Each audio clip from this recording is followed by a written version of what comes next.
Now before you get all this started, one good thing to do is have some spray carburetor cleaner. What's good about this is that it will clean up your gas problem. You should have no. This should be clean as an operating table. And also, the carburetor cleaner comes with this small nozzle right here, which is very good. What you do with this is you put this on here, okay, and you can spray out all of your orifices, okay, and you can also use it to spray in different places depending how messed up your carburetor is. Now I would suggest if you use this that you have a pair of glasses on. Now from experience I want to show you why. Because you're going to take this thing and you're going to aim it right at the little carburetor part that you want, and you're going to get the exact perfect angle. So when you spray this, it's going to come right back and shoot you right in the fucking eyeball. And I'll tell you what, this shit burns. So if you want to save your eyes, put on a pair of glasses, goggles, whatever you want to do. Another thing about carburetor cleaner is if you go to soak your carburetor, do not soak any rubber parts in carburetor cleaner or carburetor cleaner dip or anything like that. The acids in the cleaner will get into the rubber and they won't hurt the rubber. What they'll do is expand it to about 6 times the size, and so then you'll have to go and you'll have to buy a complete rebuild kit for $89.99 from Honda. And if you're lucky, they may even throw in some Vaseline so it doesn't hurt so bad.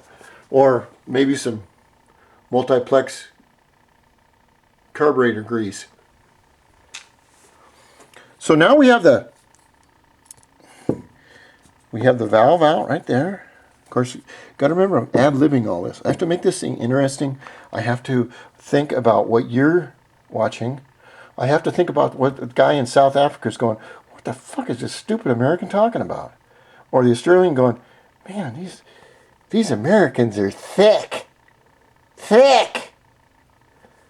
We don't use that term. Alright, now I've taken my screwdriver right here. Just one of those days, guys. Maybe it's full moon.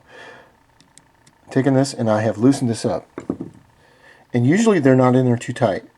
They aren't because they're brass. You want to be very careful with them. After you take them out, there you go. There is your main jet. Now what you want to do is you want to take a look at your main jet, and all of them may be different looking. These are main jets right here for these big carburetors. They can either be Oko or they can be Mikuni. Mikuni and Oko, they're different type of jets, but all the jets are numbered. If you look very closely, you'll see that there is a number on the end of that jet. What that does is tell the orifice diameter, which is that little tiny hole for non-scientific people. On the Okos, I don't know if you can see it, but they have a number stamped on the side. But all jets are marked. If you need new jets, now let me give you a piece of advice. If you need new jets, or if you lose that little bitch O-ring that went right here, that fell somewhere in the grass and you can't find it, and you're going, my God, how can I put this back together? No, well, you can't. You got to have that O-ring to it. It's a little teeny thing, so don't rebuild around grass. What you do, go down to your motorcycle shop, go down to your Honda shop, go down to your Yamaha shop, your Derby shop, your Aprilia shop. I wish we had one. Damn, man, I want an Aprilia RS250. God, I love that bike. You can't buy them here, and if you do, they're about 10 grand. Anyway, go down to your Honda shop. I'll just call Honda. That's all we got here.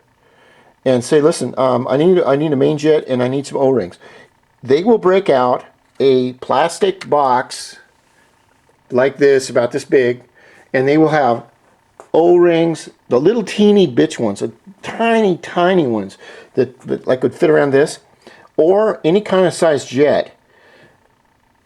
And if you take your jet down there, you may want a bigger jet or a smaller jet. I don't think they can sell you needle valves. That's another story. So we want to make sure that this you want to hold it up to the light and look through it. Now, if you hold it up to the light and look through it and there's nothing there, it's all dark, actually that's a good thing.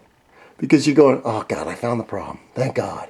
And then you clean it and you put it back into the carburetor like that. It screws right in. It either screws internally, or most of the bigger ones are external right here.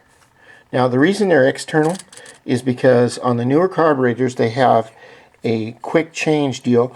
What you do is, instead of taking the carburetor apart, you can take the this bottom cap off and get to this and unscrew and put a new one on in case you don't, if you're doing motocross and you're racing and you got to have everything fixed. This is going to be a long video, damn it. I don't know if I'm going to get out of here today. Oh well, I hope I'm not boring you people to death. Just one of them days.